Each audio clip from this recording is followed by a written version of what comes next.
नमस्कार, मैं हूं पूजा। आप देख रहे हैं डिस्कवरी न्यूज।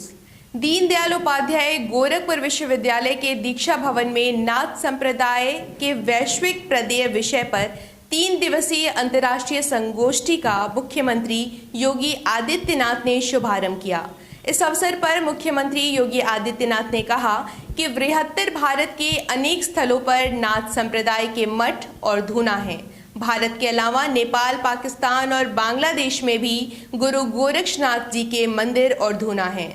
उन्होंने कहा कि दीनदयाल उपाध्याय गोरखपुर विश्वविद्यालय ऐसे स्थलों का मानचित्र और विश्वकोश तैयार कर रहा है। प्रथम संस्करण का लोकार्पण आज हुआ।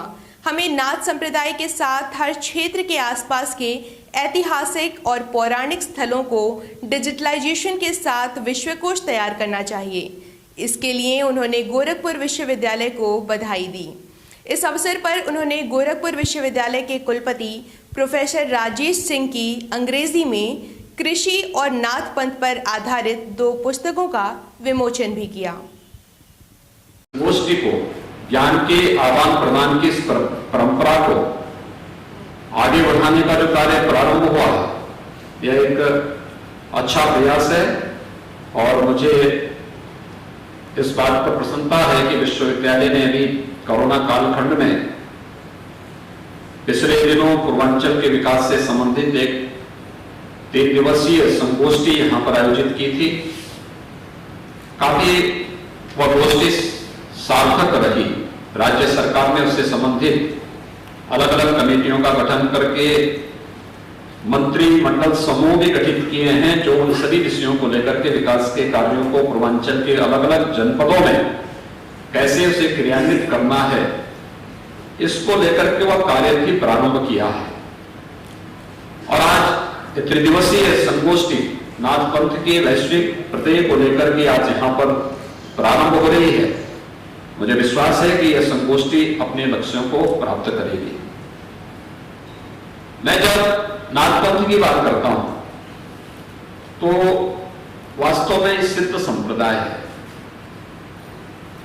नाथ पंथ से जुड़े हुए योगियों, सिद्धों से जुड़ी हुई कुछ बहुत सारी ऐसी घटनाएं हैं जो हम सबको इस परंपरा के साथ जोड़ने के लिए बाध्य करती थी। मैं आपको 2 घटनाओं का भी, जो हाल ही में घटित हुई घटनाएं हैं, उनका यहां पे उल्लेख करना चाहूंगा। अभी पिछले सप्ताह की घटना है मेरे पास। मैं लखनऊ में था। पद्म पुरस्कार से सम्मानित राजस्थान की कलाकार, महिला कलाकार है, उसने मुझसे समय मांगा।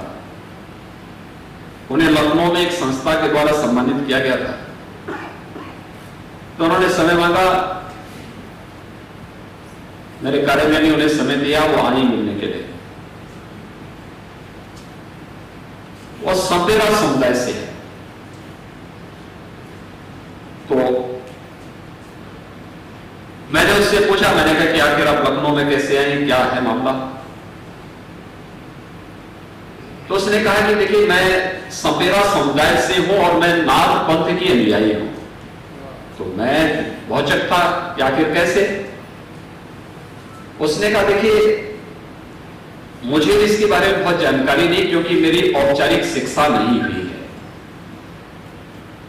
लेकिन मैं राजस्थान की एक विधा है, कला की एक विधा के साथ जुड़ी हुई हूं और उसको वैश्विक मंच पर मैं लेकर के गई हूं। अब तक 165 देशों की यात्रा मैं कर चुकी हूं और उस विधा को पुनर्जीवित करने वाली पहली कलाकार हूं जो दुनिया के सामने इस विधा को लेकर के गई है।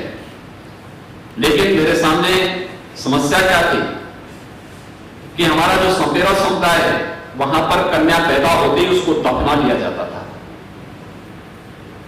तो मुझे भी जैसे ही मैं पैदा हुई तो मेरे माँ बाप ने मुझे दफना दिया। तो मेरी मौसी को पता लगा तो मुझे खोद करके लेके आई और उसने पालना शुरू किया। मुख्य अतिथि यूजीसी के चेयरमैन प्रोफेसर धीरेन्द्र प्रताप सिंह ने कहा कि सत्य एक ही है, उसे अलग अलग तरह से वर्णन किया गया है। विद्वानों की व्याख्याओं में भी कितनी समानता है। नाथ पंथ ने जीवन में सात्विकता और संयम को बल दिया है। आज हमारे सामने राष्ट्रीय शिक्षा नीति है। हमें अपनी आध्यात्मिक सांस्कृतिक विरासत के साथ साथ भारतीयता से जुड़े रहकर इसे आगे बढ़ाना चाहिए। भारतीय जीवन मूल्य को ध्यान में रखकर प्रचार प्रसार करना चाहिए। हमारे सामने राष्ट्रीय शिक्षा नीति के रूप में बड़ी चुनौती है।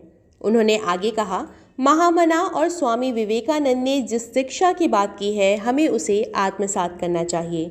आज के शिक्षक प्रोफेशनल्स ना बने, वे इसे मिशन की तरह लेकर चलें, विद्यार्थियों के लिए रोल मॉडल बने। नए परिवेश में राष्ट्रीय शिक्षा नीति का अंतर विश्वविद्यालय और महाविद्यालयों में दिखाई देगा।